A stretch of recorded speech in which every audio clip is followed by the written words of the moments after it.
बांग्लादेश में 23 दिनों में 7 हिंदुओं की निर्मम हत्या कर दी गई। 18 दिसंबर दीपू चंद्र दास की हत्या की गई। 24 दिसंबर अमृत मंडल की हत्या की। 29 दिसंबर को विजेंद्र विश्वास की हत्या की। 3 जनवरी को खोकन चंद्र दास की हत्या की गई। 5 जनवरी को राणा प्रताप बैरागी की हत्या की गई। 5 जनवरी को ही शरद चक्रवर्ती को मौत के घाट उतारा गया और 12 जनवरी को समीर कुमार दास को मार दिया गया। ये पिछले 23 दिनों की घटनाएं हैं जहां हिंदुओं को बांग्लादेश के अंदर मार दिया गया। लेकिन बात सिर्फ बांग्लादेश में हो रही अस्थिरता की नहीं है। ईरान में भी नरसंहार की तस्वीरें सामने। 600 से ज्यादा मुसलमानों की मौत हो चुकी है। ईरान के अंदर मस्जिदें जलाई जा रही हैं। इस्लामिक प्रतीकों को आग के हवाले किया जा रहा है। लेकिन हर मुद्दे पर जो फतवा जारी करते हैं वो गजा में होने वाली मौत पर आंसू बहाने वाले मौलाना और वही कट्टरपंथी एकदम होठ सिल कर बैठे हैं। गजा प्रेमियों का ये मौन कई सवाल भी खड़े करता है और सवाल है कि ईरान में जो हो रहा है उस पर गजा प्रेमी गैंग चुप क्यों है।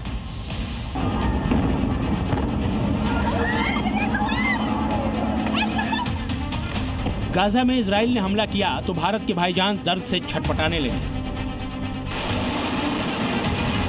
इसलिए कभी पस्त होने मत दो नौजवानों, हौसलों को बुलंद रखो और अगर तुमको हौसला हासिल करना है तो गजा के फलस्तीनियों को देखो, गजा के फलस्तीनियों को देखो। पर एंटी टेरर अटैक से मुस्लिम आवाम मारी गई तो हिंद दर्द महसूस करने वाले और गाजा में मुसलमानों की मौत पर मौन रखने वाले आज परमानेंट खामोश हैं।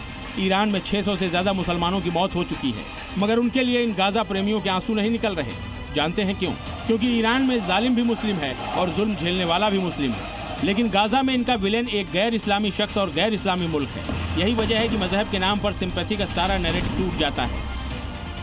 ईरान तो मासूमों के लिए आवाज उठाता है, कहीं के ऊपर भी मजलूम मारा जाए, ना कि ईरान में। यह बेबुनियाद खबरें हैं, पूरी तरीके से ईरान की गवर्नमेंट को डैमेज करने की अमेरिका और इजराइल की यह साजिश है। ये मौलाना ईरान में सब कुछ ठीक होने का दावा कर रहे हैं, लेकिन क्या ये तस्वीरें झूठ बोल रही हैं? जहाँ सड़कें और गलियाँ इंसानी लाशों से भरी हुई हैं, मुस्लिम मर्द और महिलाओं की डेड बॉडी का अंबार लगा है, मगर फिलिस्तीन के लिए छाती पीटने वाले रुदाली गैंग की जुबान से एक शब्द नहीं निकल रहा है। दरअसल ईरान में इस विद्रोह की वजह है आज़ादी की मांग। ईरान की महिलाएं इस्लामिक कट्टरपंथ और हिजाब से आज़ादी चाहती हैं। नई पीढ़ी को बंधन पसंद नहीं है।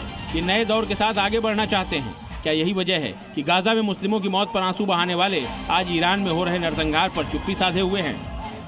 हिंदुस्तान के मजहबी नेता और कट्टरपंथी मौलाना तो ईरान में जुल्म पर अपनी जुबान पर ताला लगाए हैं, लेकिन आम मुसलमान क्या सोचता है वो भी सुन लीजिए।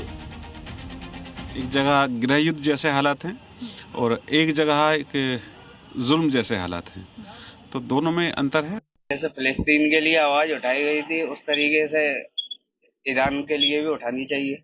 हमारा एक ही कहना है कि जिस कदर हमने फिलिस्तीन के खिलाफ, फिलिस्तीन के लोगों के साथ हमने उनके लिए आवाज उठाई थी, ऐसी हम सभी को ईरान के लिए भी आवाज उठानी चाहिए। मामले में जो कोशिश की गई थी इनकलाब इस्लामी को कमजोर करने की, वो खत्म हो गया है। मुसलमान मस्जिद को नहीं जलाएगा, कोई मुसलमान ये नहीं कहेगा कि उसका नौज़ुबिल्लाह ये कुरान की बेहुरमती हो। जाहिर है अपने नुमाइंदों की तरह हिंदुस्तान के आम मुसलमानों को भी ईरान में मारे जा रहे बेगुनाहों की उतनी चिंता नहीं है जितना कि आतंक का अड्डा बन चुके गाजा की है।